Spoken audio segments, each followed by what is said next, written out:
The basic economic problem is the issue of scarcity. Because resources are scarce but wants are unlimited, people must make choices. This lesson showcases the most important concept in macroeconomics, which is the concept of opportunity cost. Very simply, everyone has the same amount of hours in a day, but we all make different decisions about what we do, what we choose to buy, and how we spend our time. What determines these choices? Opportunity cost does. Every time you make a choice, there's a certain value you place on that choice. You might not know it or think about it, but every choice has a value to you. And when you choose one thing over another, you're saying to yourself, I value this more than another choice I had. Now, the opportunity cost of a choice is what you gave up to get it. If you have two choices, either an apple or an orange, and you choose the apple, then your opportunity cost is the orange you could have chosen, but didn't. You gave up the opportunity to take the orange in order to choose the apple.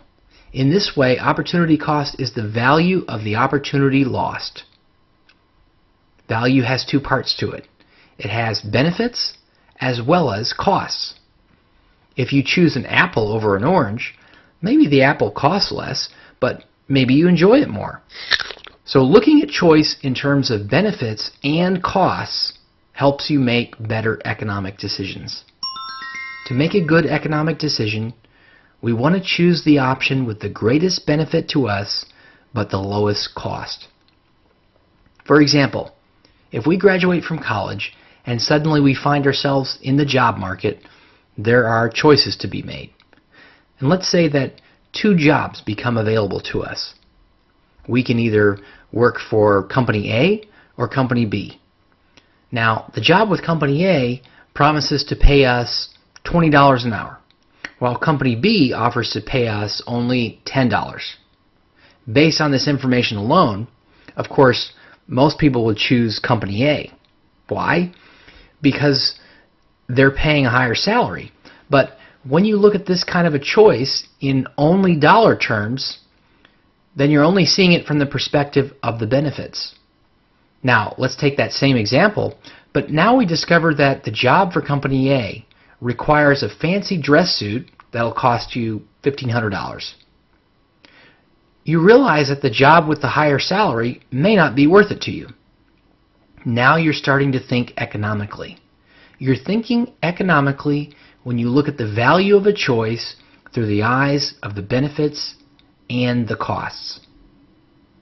Whatever we choose, the opportunity cost is the value of the choice we could have had. The opportunity cost of working for Company A is the value of what we gave up to take the job. We gave up the value of working for Company B, so that's the opportunity cost in that example. Now, we focus more on the monetary costs in that example. The challenge is that most people get stuck evaluating choices only in monetary terms. But there's more to the story. The value of a choice to you might be in terms of time or in terms of the enjoyment you could have experienced. When Ben Franklin originally explained this concept in his book entitled Advice to a Young Tradesman, he said that time is money.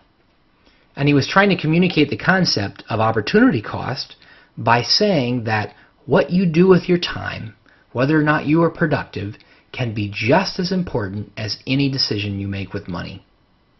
Here are a few examples.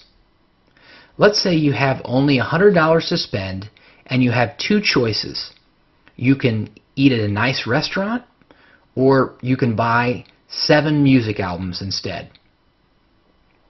If you spend your $100 on buying the albums, then the opportunity cost of that choice is the delicious meal you did not choose.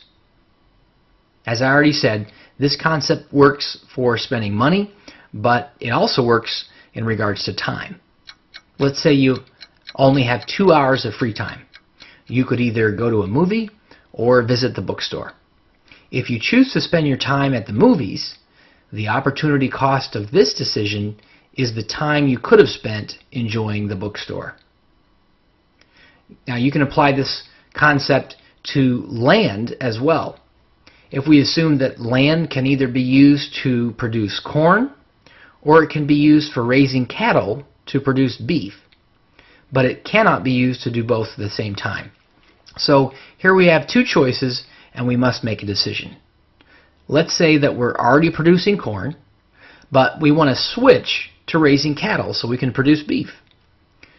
In this case, the opportunity cost of switching from producing corn to raising cattle is the amount by which the production of corn decreases, because that's the value of our next best alternative. To summarize what we've talked about in this lesson, scarcity creates choice, and every choice has value to us. That value can be looked at in terms of benefits and in terms of costs. Value is not always measured in financial terms, but sometimes measured in terms of time or enjoyment. The opportunity cost of a choice is what must be given up in order to take an opportunity. It's not the opportunity we chose, but the value of the next best alternative we didn't choose. Every major choice has an opportunity cost, and later on you'll learn how to calculate it.